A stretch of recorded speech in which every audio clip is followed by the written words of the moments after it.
Hello, this is Bea at Pink Tiger Academy again.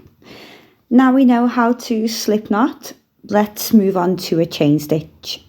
And for this we will need a crochet and hook. And I recommend using a larger hook than your yarn recommends because it does make learning all these stitches a little bit easier. You can see what you're doing. Don't forget to add this to your library so that you can keep up with the tutorials and you don't lose pace. You can pause this, you can go back to it, you can revisit at any time. It's quite a skill to master the tension, and I'm hopefully going to go over this a lot in the next couple of minutes. Okay, I'm going to run this through on slow-mo and then I'll go through normal speed and give you a bit more of a what's happening. I'm going to let you just watch this slowly play out so you can see what goes on in making a chain stitch.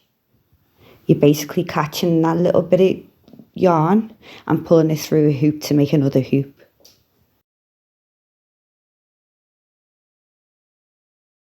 Now, in order to get this technique, what you need to do is hold your yarn properly. So make sure you wrap it over your fourth finger and then you're pinching that little leftover raw piece with your middle finger and your thumb, leaving enough space in the hoop for your hook to pass through without getting stuck. Then you're going to pinch that bottom stitch and you're going to pull it through, otherwise it's going to just flail everywhere, and I'll show you what happens if you don't pinch it properly. So you're working between the top finger and your middle finger and your thumb to create a tension to pull that hoop through the hoop that's on your hook. And you're just going to keep on going. You're going to leave yourself enough space in between each stitch for that hoop to pass through without getting jammed or stuck.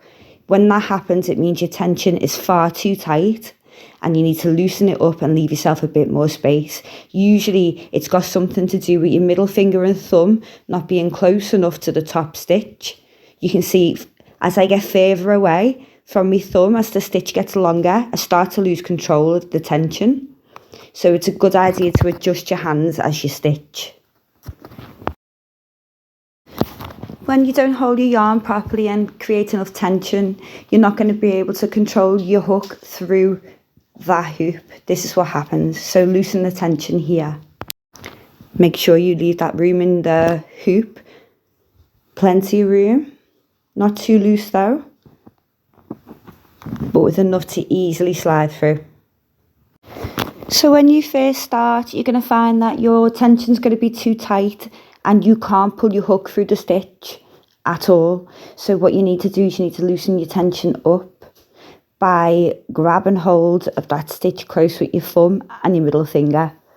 This is going to be key to keeping your tension to begin with.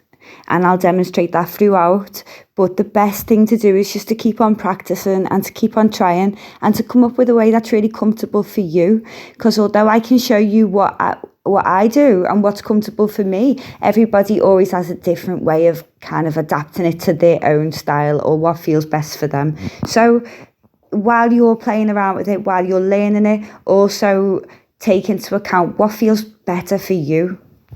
Stay tuned for the single crochet up next.